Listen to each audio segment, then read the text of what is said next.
Las hermanas. Fueron 3 hermanas y un hermano. Siempre se vieron vestidos de negro. Ellas y los padres pasaban como una larga nube de crespón por lo apartado de la ciudad, por las huertas de la cercanía, dejando en las almas un perfume de flor de desgracia.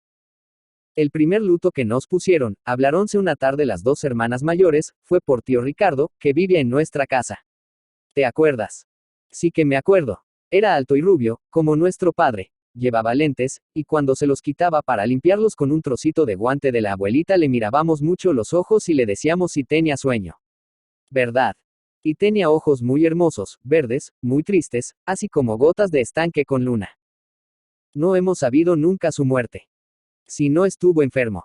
Ya lo sé, no le vimos un día, al siguiente tampoco. Preguntamos por él, y solo nos dijeron y nos han dicho siempre que había sido muy desgraciado.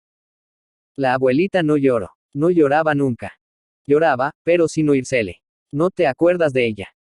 Sí que me acuerdo. Alta, muy blanca. Su frente era para corona de reina antigua o de la Virgen. ¿Verdad? Siempre sentada en su butaca del salón, aquel salón tan oscuro aunque abrieran los balcones de celosías o encendieran la lámpara grande. Es que era inmenso y así viejo. Envejecido como una persona. Tú no querías entrar sola. Ni tú tampoco. Íbamos juntas y cantando. Pero ya dentro no podíamos cantar porque nos imponía como la catedral. A mí me daban miedo los retratos. Es que no había ninguno de vivo. Todos ya de señores y señoras muertos.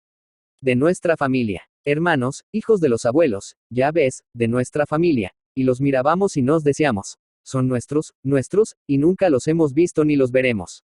Nuestros. No lo parecía. Si te fijas y escuchas muy en lo hondo de ti misma verás como sí. Quedaron silenciosas. Después, la que había negado suspiro. Es verdad, sí, nuestros. Pero esta palabra huele como las flores marchitas guardadas en un libro.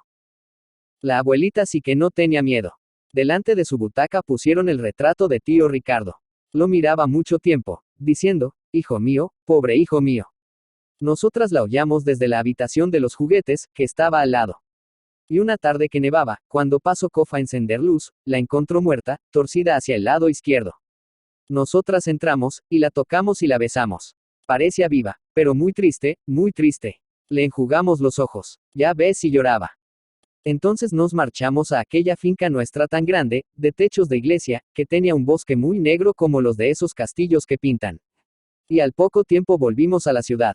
Antes de subir al carruaje, mamá fue pasando por todas las habitaciones, llorando, llorando. Qué delgada estaba. Nuestra hermanita también lloró. Bueno, sí, la pobrecilla lloraba lo mismo que Serrella, sin saberlo. Porque naceran algunos niños de ese modo.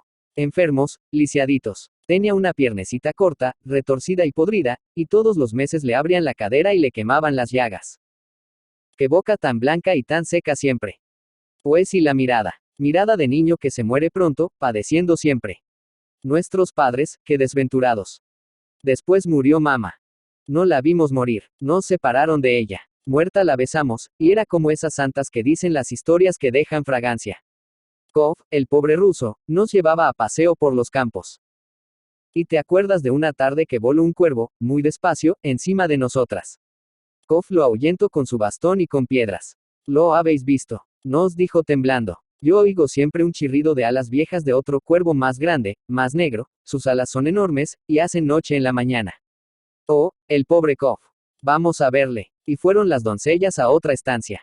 El viejo ruso era gordo, blanco y calvo.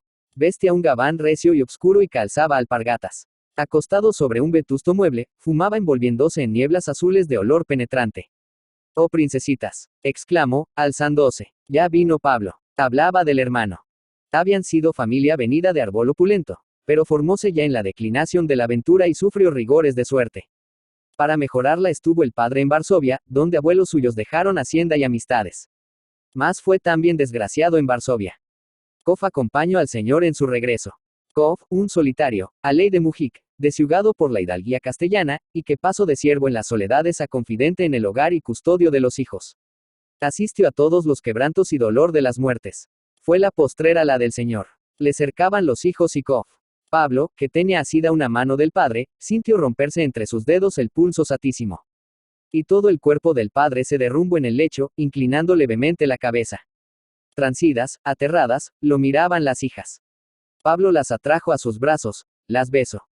No os apuréis así. Pensad que aún os quedo yo.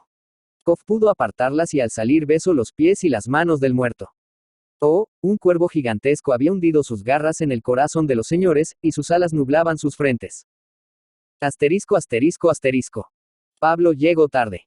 Lo vieron las hermanas distraído, renovado de vida y lumbre en la mirada. En aquella mañana estuvo gozoso. Bromeaba a Kof. Kof se decía, vendrán nuevas desdichas cuando apenas queden almas que las gocen. Pablo hablaba, Pablo reía, y él siempre estuvo hosco y callado. Acabada la comida, Kof hacía del reacio para llevarse los servicios y ropas de la mesa. Kof, dijo Pablo, tú no quisieras marcharte dentro, porque sospechas que he de hablar. Al oírlo se inflamaron las poderosas mejillas del buen Kof. Abrió las puertas y desapareció. Kof, gritaronle los hermanos sonriendo, y salieron en su busca. Volvió el ruso, abrazado por los tres jóvenes. Yo vi alegría en la frente del Señor. Como Señor, ya no soy Pablo. Yo vi alegría en tu frente y en tus ojos. Y yo sentí el peso y lo negro de las alas que yo veo siempre, por eso yo miraba sin entender, yo miraba. Siéntate, Kof, le ordenó el hermano. Estuvieron conversando mucho tiempo. Pablo hablaba anhelosamente. Una llama de felicidad le alumbraba. Kof, receloso, miraba al joven, miraba a las doncellas, y meditaba contemplando sus manos cruzadas. Kof, ¿tú qué dices? Le requirió Pablo. Oh Señor. Otra vez Señor. Sí, mi Señor. Y a vosotras, ¿qué os parece? Añadió el joven, volviendo su palabra a las doncellas. Nosotras. Suspiró la menor, y sus labios sonrieron con dulzura. Y la hermana dijo. ¿Y cómo no nos hablaste antes de todo? La persistencia de nuestro infortunio me hizo desconfiar. Era inseparable para mí la dicha de amor y el triunfo de la casa. Hoy os lo he dicho porque todo es cierto, y se cumplirá. Hermanas, os daré en mi mujer compañía tierna de madre. Ellas le besaron. Salieron juntas. Kof la seguía. ¿Oíste, Kof?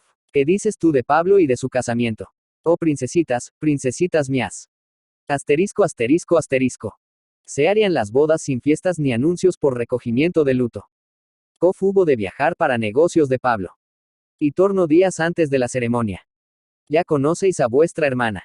Pregunto a las doncellas. Aún no. No hemos salido, Kof. Pablo dice que vendrá ella una tarde acompañada de los suyos para visitarlo todo y vernos. Y en la siguiente, cuando estaban en coloquio de ternura, recordando a tío Ricardo, a la hermanita enferma, a los padres y toda su infancia de tristeza, voces y risas nuevas se esparcieron en la quietud de este hogar roto. Kof y las doncellas fueron al encuentro de Pablo y de la novia, que traía cortejo de parientes y amigos. El ruso quedó en el quicial de la estancia donde se reunieron. Y en los tres penetró una mirada fría y enemiga. Pablo acercó a las huérfanas. Y la amada las besó levemente. Y al separarse, las hermanas se buscaron y muy juntas otra vez se dijeron con la mirada el angustioso desamparo de sus vidas, mientras Kof se alejaba a su aposento, humillando la cabeza, que parecía huir de la pesadumbre de unas alas abiertas siempre sobre aquella casa. 1900. Gabriel Miró.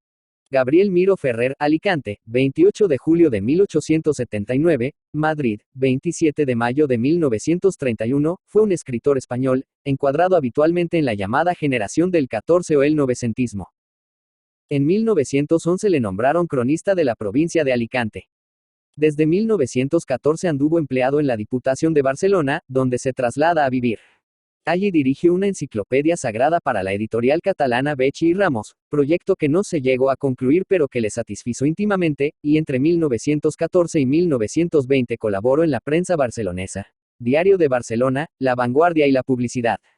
Conoce allí al editor de muchas de sus novelas, Domenech. Se trasladó a Madrid al ser nombrado en 1920 funcionario del Ministerio de Instrucción Pública y allí permaneció los últimos 10 años de su vida. En 1921 era secretario de los concursos nacionales de ese mismo ministerio. En 1925 ganó el premio Mariano de Cavia por su artículo, Huerto de Cruces, y en 1927 es propuesto para la Real Academia Española, pero no fue elegido, quizá por el escándalo levantado ante su novela El obispo leproso, considerada anticlerical. La mayor parte de la crítica considera que la etapa de madurez literaria de Gabriel Miró se inicia con Las cerezas del cementerio, 1910, cuya trama desarrolla el trágico amor del hipersensible joven Félix Valdivia por una mujer mayor, Beatriz, y presenta, en una atmósfera de voluptuosidad y de intimismo lírico, los temas del erotismo, la enfermedad y la muerte. En 1915 publicó El abuelo del rey, novela en la que se relata la historia de 3 generaciones en un pueblecito levantino, para presentar, no sin ironía, la pugna entre tradición y progreso y la presión del entorno. Pero, ante todo, nos encontramos con una meditación sobre el tiempo.